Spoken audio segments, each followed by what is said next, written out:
What's going on, guys? Welcome back to another episode. Today we're working on this 5R110. This is my sales manager Gabriel's transmission. It's in his 03 Excursion.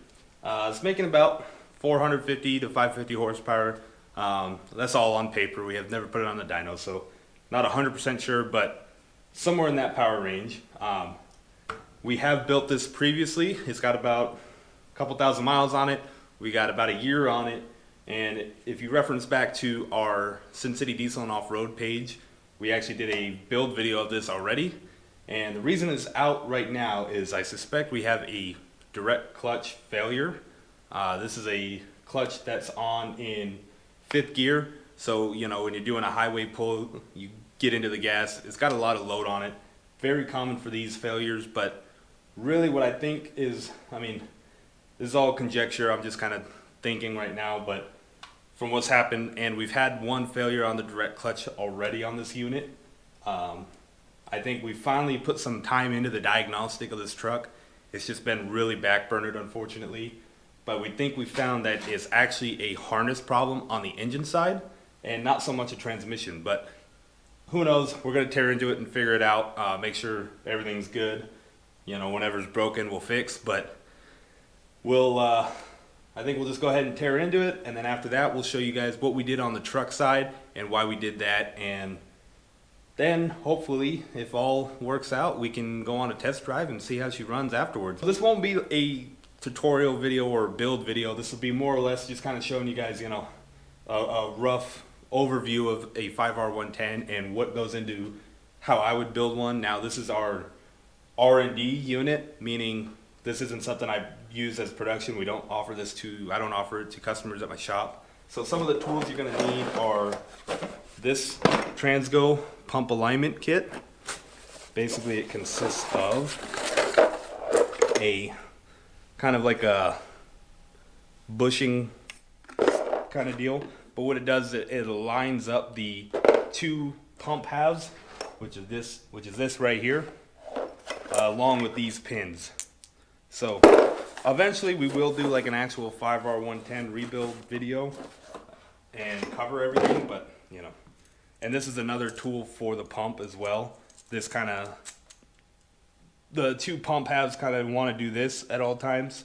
So you use this in the middle of the two halves when you're sandwiching everything together, to make sure that you have everything's solid and where it should be.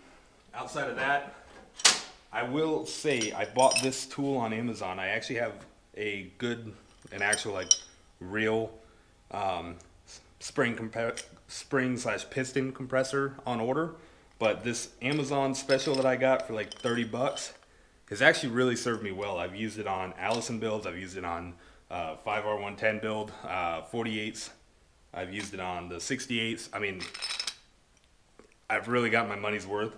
If you're a weekend warrior kind of guy wanting to work on your transmission or rebuild a transmission, or you're just learning, you don't want to invest too much yet, I would highly recommend this. I don't know if there's an actual brand name or if it matters where you get it from, but I'm actually impressed. It's done everything. I haven't found something that it doesn't do, and it actually really helps on this style of unit where you have a piston down here. So for the low reverse, there's a big piston, and it is in the case, so it's not like you can put it on a full bench press. So, you know, you can actually use this and press that piston down to get the snap ring out. So, highly recommend this tool. That's enough talking. Let's go ahead and get into it.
there's our culprit right there.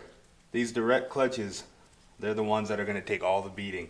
This was originally a double-sided clutch here. Now it's a single-sided. Steel's all warped. There's barely any clutch material left here. I mean, these are just wasted. So that sucks. But it's kind of what I was expecting, honestly. Yeah, we're gonna go ahead and tear apart the rest of the unit anyway and just double check it. I don't expect to find anything. Like I said, the last time or two that we were in here, this is all we found. Everything else you can see so far looks good, but we'll keep tearing her down, see what else we might find.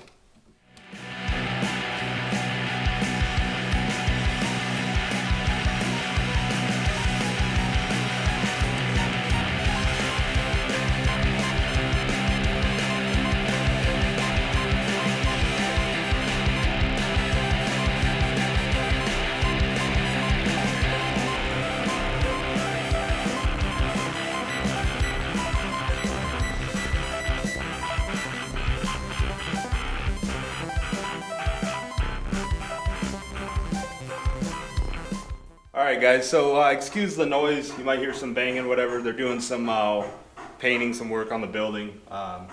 But again, as we thought, our directs were the culprit here. You guys can see we kind of got a nice little failed clutch pack there. So we're gonna go ahead. I already went through, we got the new clutch pack in here. Again, I couldn't get, these were Raybestos GPZ. And that was the whole kit here, so I couldn't get that, so we got some Altos in here just as well. I don't have a problem with that. Outside of that, I think I already stacked everything up. I'm not the biggest fan of these forward clutches. You guys can see there's a bit of wear, but since it's our build, it's Gabriel's truck, and I kind of figure that we're going to be going through this transmission once or twice, if not just to kind of verify our, just to verify the build, not even necessarily that I don't think it'll have another failure, but you know, maybe at that point I'll have a set of these clutches on order and I'll slap some new ones in. Guys, this isn't a build tutorial, like I said in the beginning. That's why you guys didn't see me do any like clearance check, and I double checked the directs. They're right where I wanted it, you know, right about that 55-60 mark. Everything else, since we didn't change it, I've already double checked it again the last 2 times it came apart, so I'm not too worried about it right now.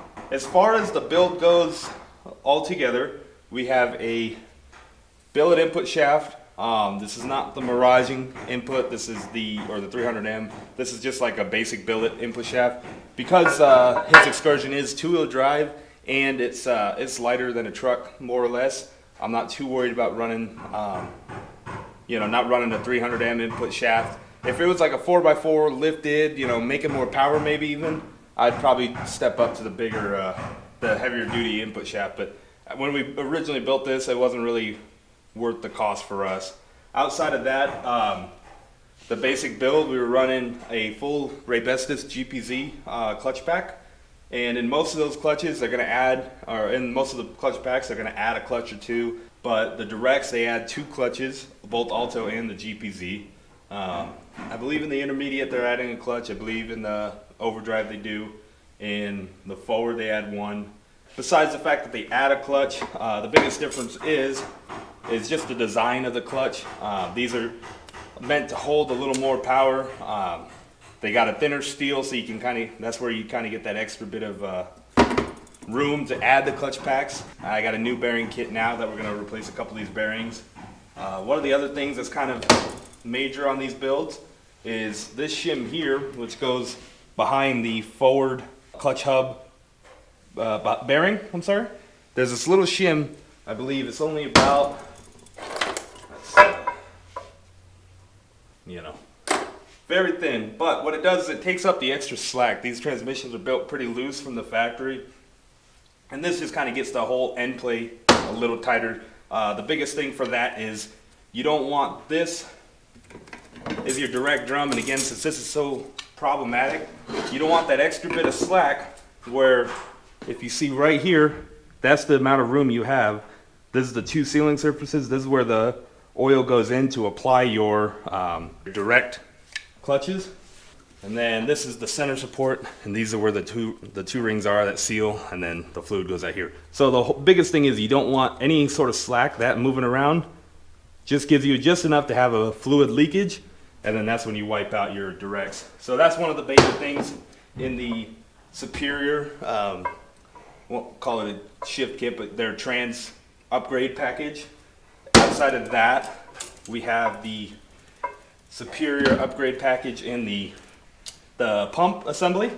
And the other big thing that we did here is the 03 and 04 5R110s are different than the 05 and 07s, and the 07 or the 08 to 10 are different from that. This whole guts, I guess you could say, is out of a 08 to 10 transmission. Spare the coast clutch hub and the coast clutch hub assembly planet, whatever, overdrive planet, and the intermediate here.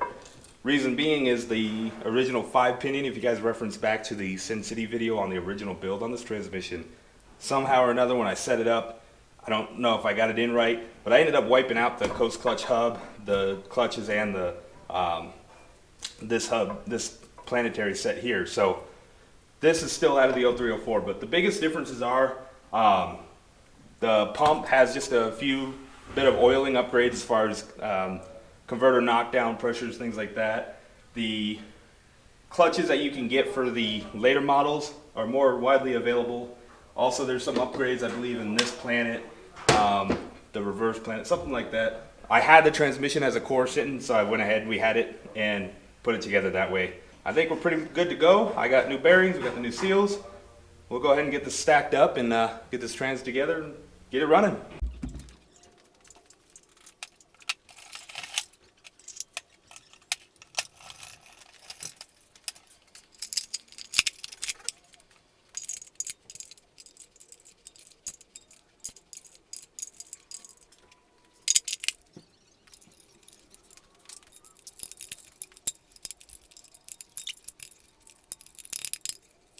All right, guys, so I'm putting this together.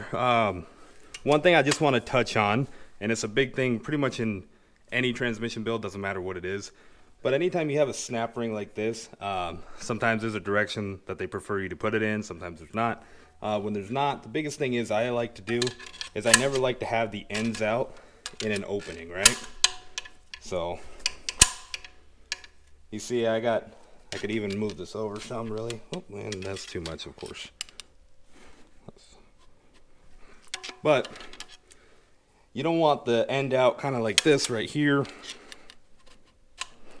right? Reason being is you just kind of get like some leverage. It'll end up snapping. Some transmissions, not really. I don't know if every transmission, you know, it really matters. It's just kind of a habit. I know the 48s have a couple snap rings that you definitely want to do that with. But that's just what I do out of habit. And, you know, so far it's worked for me.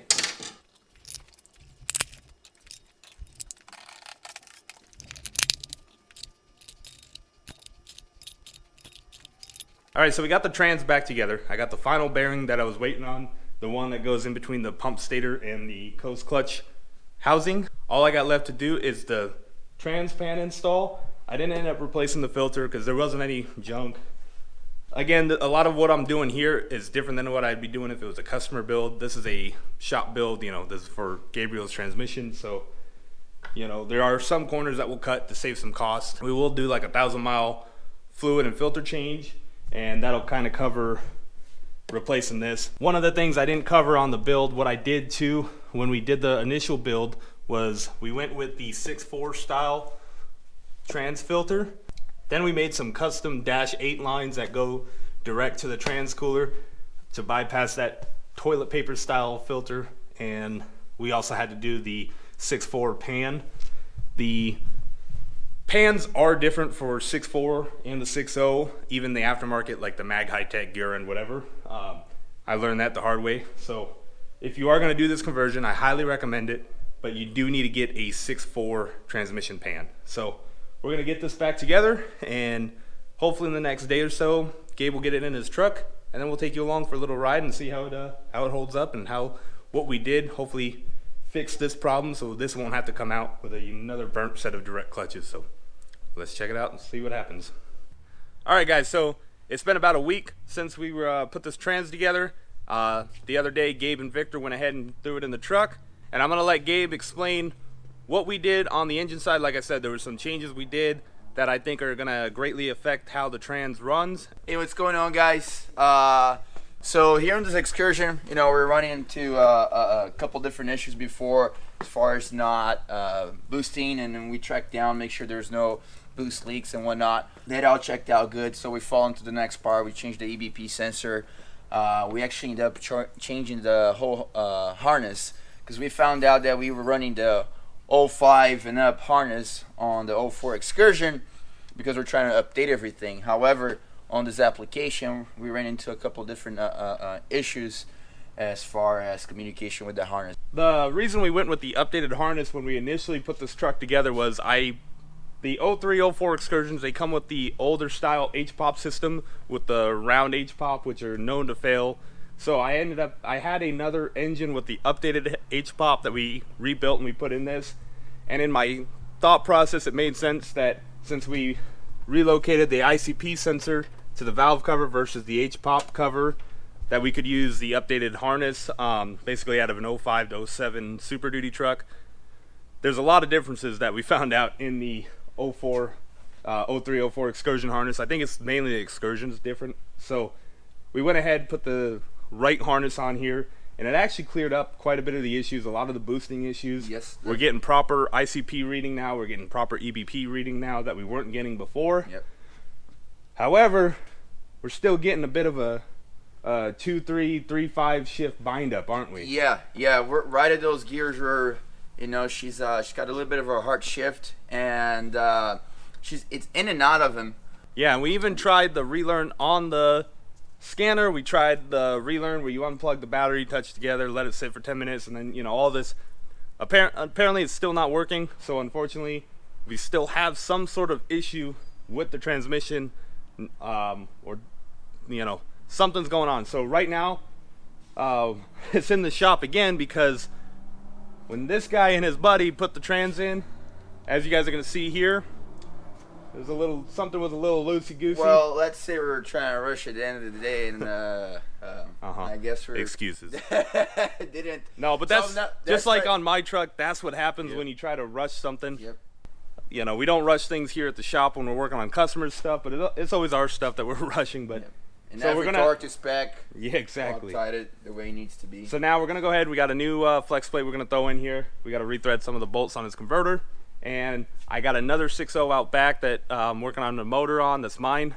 But we're going to try the valve body in that, because that's the only thing we haven't changed is the valve body since we've been putting this trans together. But outside of that, I did change a solenoid on there to try to fix it, but the valve body's still the same. Exactly, yeah, the valve body's still the same. We did try the updated, the higher pressure direct clutch solenoid, which didn't help us at all. So we're going to try a whole different valve body, see if we can get a different result if something changes. But, for now, I think we'll end the video right here. We're going to show you that little roadside assistance repair that we had to do last night.